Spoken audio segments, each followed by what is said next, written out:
song doesn't go with what I'm about to say. Can you guys hear me? Yeah. But it's definitely, can you turn up a little bit? But it's definitely the God in me, for sure, that has me at the place that I'm at. And I see we have some young ladies here, and that's exactly who I want to appeal to. So I'll just go into it. I was the new girl in town, reluctantly thrust among the cliques, already struggling with a life so abruptly left behind. Unfamiliar was the bed I slept in at night. There was no solace on the home front, no protection from the outside. Already feeling out of place with my peers, my pleas for mercy became overshadowed. You see, once I was targeted for ridicule and persecution, there was no stopping the years of torment that followed. But I forgave them. For the long walks home from school, when I didn't know where the attack would come from next, crossing to the other side of the street, looking over my shoulder, my heart violently thumping from my chest. But I forgave them for the hockey stick that nearly killed me when it was swung at my head with such ease. No one cared of the consequences, only that the bloodthirsty crowd was pleased. But I forgave them for the names they called me, for making others not want to be around. Dating for me was few and far in between because I was the laughing stock of town. But I forgave them for stealing the joys of proms as large crowds began to paralyze me. What if they pulled the prank? What if they harassed me? My days were always filled with anxiety. But I forgave them because a treasured moment was distorted and then making me insecure. For me, subconsciously disconnecting myself to escape the humiliation that I endured. But I forgave them for making me call upon death. I swallowed 60 pills until I choked. Locked away for 10 days and no one even noticed that I became asleep inside yet awoke. But I forgave them because I knew I had survived for a reason. This strength was built to carry these stories. Kids will be kids is what they called it then, but it was bullying that almost destroyed me. But I forgave them because they know not what they did. They know not what they did. And still, there's many people that don't recognize or simply don't care about how the things that they do and say affect someone else. But the difference for me is that I take a step back now and I choose a different response. I ask myself, what lesson can I learn from this chaos that's coming at me right now? Because we can't change other people. All we can do is change ourselves. We can change our response. So while I was preparing for this event, someone that was a significant part of my past reached out to me to congratulate me on my book and to discuss some things, their role in my life, about the things that they knew, the things that they didn't know. They even discussed some things about their past that I didn't know. It was a very respectable conversation. But then they wanted to share with me their perspective on my reality. And they had the nerve, the audacity, to tell me that they feel my story is weak compared to that of others, and even compared to theirs. And I recognized it for the jab that it was, but I stopped, and I took a step back, and I had a different response. And I said, you know, that's fine, because I don't share my story to say that I've had it any worse than anyone else. I don't share my story to hurt anyone that's hurt me.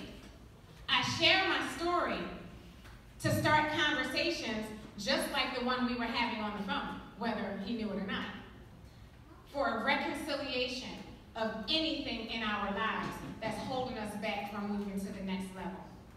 So I had to say, It doesn't matter what your perspective is on my reality. It's not going to change my story, and it's not going to stop me from telling it. So with that being said, I was born in Brooklyn, New York, to an American mother and a Panamanian father.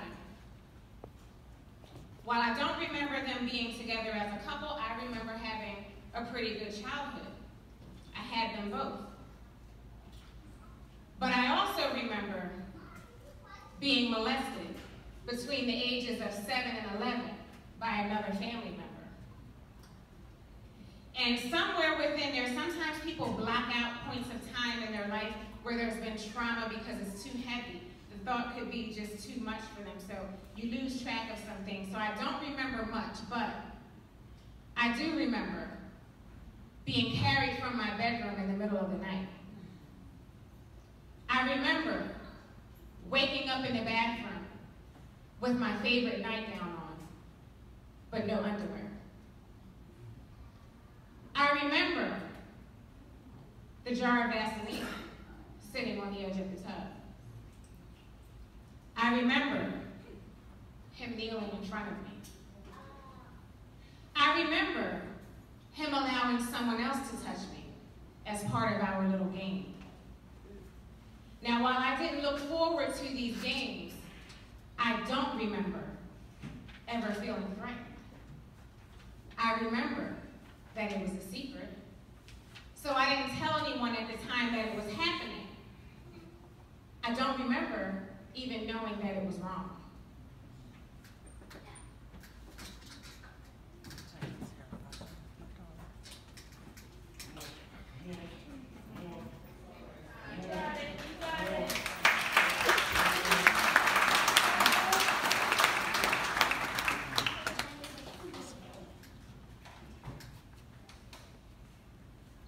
On my way into 5th grade, my mother made a decision to move us, my brother and I, to Norristown to have better opportunities than we would have had in Brooklyn. And while that was a great idea and her intentions were great, to me as an 11-year-old, it was sudden, literally overnight. Went to bed in one place, woke up in another state to start a life. No time to say goodbye to family and friends. You just gotta move on. So within 3 months of being here, I was at recess and I stood in the playground of Hancock Elementary School and watched our apartment building burn down to the ground. So now, everything tangible that I had, reminding me of where I come from, was gone. I didn't know how to process that. There had to be a period of separation where my mother stayed in one place, I stayed at another until we found somewhere else to live, and I was safe, but I was in a place with someone I didn't know sleeping on her floor, so that felt very much like abandonment to me. And eventually we got another place, and I came here to Stewart Middle School, and things began to look up. I excelled at sports. I was great, y'all. Me and Dina Dent. We did it. I excelled in the arts, and I began to make wonderful friends, and I was experiencing those things that my mother moved us here for. The opportunities of just being able to be a kid and things not being so fast as it was in Brooklyn. But then one day, everywhere I went in town, I realized that people were laughing at me. And I didn't understand why. But come to find out, there had begun a vicious sexual rumor about me that I was the center of. So that's when the bullying began. That's when I began to have to fight physically and mentally to defend myself every day walking home from school. I was 14, young ladies. So already having been introduced to sexual relations by molestation, now here I have my first consensual encounter, and it's tainted. victimized again, trust broken. And I think that that's where I was introduced to shame in my life. So shame began to follow me daily, and I fought with it constantly. I don't deserve this. I don't want this, I screamed. Yet shame was relentless and persistent to become a part of my identity. So I began to make other choices. I chose weed, I chose alcohol, I chose Philadelphia nightclubs, club dances, and Palmers, trying to escape my reality and trying to create a whole new identity. And the funny thing is, when I was doing that and out in Palmers, I used a different name. And the name that I used was Journey. And I had no idea how that would relate to now. I didn't know that that's exactly what it was telling me, is that life is a journey. Life is going to continue being a journey. So needless to say, when one of the most popular guys in town came to me wanting to hang out with me, the bullied girl, the girl being called all the names, I was thrilled. It was different. So I'm like, sure, let's go. We hung out with 2 other people, and we had a good time, and then he's like, let's go for a walk. And I'm like, okay, sure, that's romantic. And we go walking, and we're talking. And next thing I know, I find myself held up on a tree by my neck while he ripped off my underwear and threw me to the ground and raped me. This time, I said, I'm going to tell. I have to tell. I'm going to tell him. I tried to tell, but no one really knew what to do about it. And when you went to the authorities, it was, well, what were you wearing? What were you drinking? Well, you did like him. You were there voluntarily. You did know him, didn't you? Violated again. So I chose to tuck these experiences away as part of who I was. This is just what it was supposed to be for me. So I began to view myself as damaged. I began to view life as just to have the expectancy that bad things are always going to happen to you. And this was something I tried to grasp it day after day after day. And then I said, well, no, I don't want this life, if that's what it is for me. So I went in the bathroom, opened the cabinet, found wherever pills I could find, got in the tub, and took 60. Now, I got violently sick, I got scared, called 911 myself, and I told them, I don't think I really want to die. I think I just want the pain to stop. And they sent someone out, and they took me to the hospital, had to stay there for a few days, but in order to get out, which after a minute, if you want to get out, you had to let them know that you were okay. So I put the mask on. Yeah, I'm fine. I'm okay. I want to leave. And I left. And I began to just exist. And I began to just find ways to cope. And I began to then just survive. And so then I began to make poorer choices. So by the age of 17, I gave birth to my daughter, who at that point gave me breath, gave me a reason to keep pushing. It was the year before my senior year of high school, the summer before, and I trudged ahead. Somehow I made it on the homecoming court, I don't know how, and I graduated high school, and I was accepted into Temple on a dance scholarship, but I couldn't go because I didn't have the support system at home to help me take care of my daughter. So instead, I moved out on my own with her and had to figure it out. So what did I do with little direction? Made poorer choices. And I began to allow things because I was numb. So I would allow men to sleep with me, knowing that they had no intentions on loving me. Knowing that they had no intentions and really even claiming me publicly that they knew me. But what they didn't understand, it wasn't just that, oh, she was a fast girl. I had already learned that my body had no value. Over and over and over again, that's what my experiences had taught me. So for me to lay down with them was a small price that I felt I had to pay just to feel affection, just to feel alive, just to feel like I was being seen. So this is only, I would say, about 1/3 of my story. I don't have much time to go into the times of homelessness, sleeping on the bench of the courthouse on Swede Street.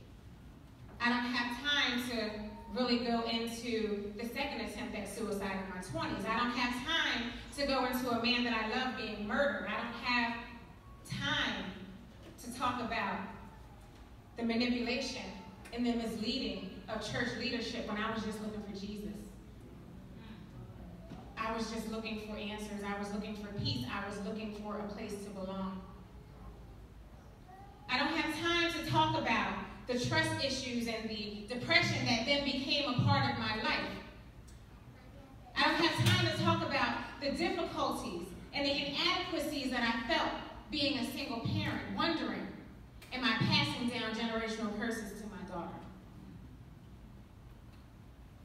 But through it all,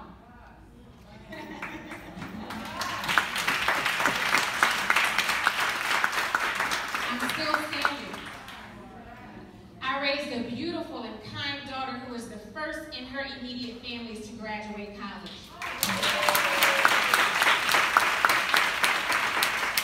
So I'm super proud of that. I still have my right mind, kind of. I've had a very successful work history.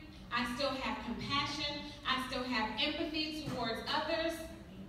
So I stand here as one of you, as a woman who had the boldness and the audacity to keep fighting, even when life keeps making it perfectly clear that it wasn't here to be fair. I'm standing here as one of you. One of you, a woman who is tired of being a victim to circumstances, to people, and even to ourselves. A woman who decided to dig deep and find the root of things and make a different choice. A choice to heal. A choice to live. A choice to forgive. And I don't just mean the forgiveness of others. What about when the hardest thing that we have to do is forgive ourselves? Continuously, over and over and over again. And that's the choice that I want us to make. How we respond to the chaos that comes to our life. We can be ratchet about it. What's it going to do for you at the end of the day?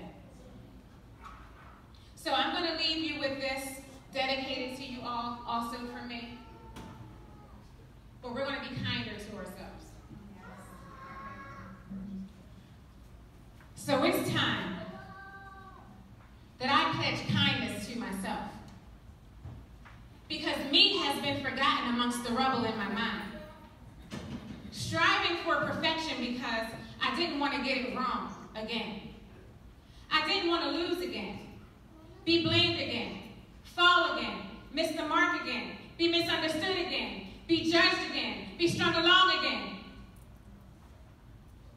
I didn't want to have to explain again. Explain why I wore makeup on my blemishes. In panicked attempts to correct and perfect, I would plan everything. Plan 1, plan 2, plan 3, and would even back those up with plans A, B, and C. You see, liberty wasn't in my comfort zone because I always needed to know what was next. As authentic as I knew my heart was, my actions were sometimes contrary, even leaving myself perplexed. stagnant in rumination, overthinking of how can I just make my life go right? How can I illuminate the positive things only? How long until my struggles come into sight?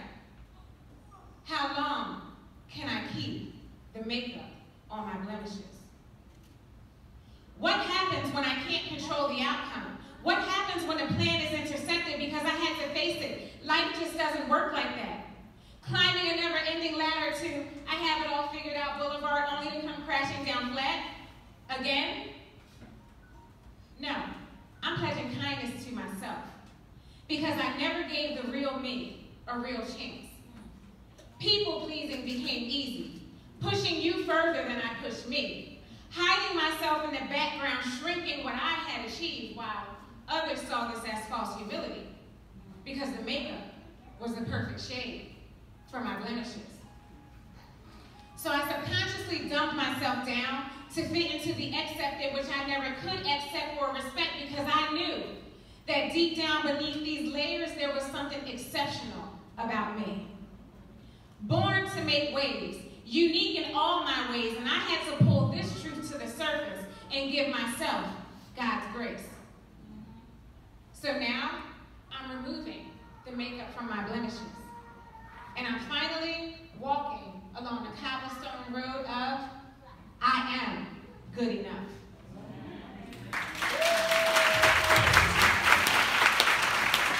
It's all right to make mistakes and to go on and be great.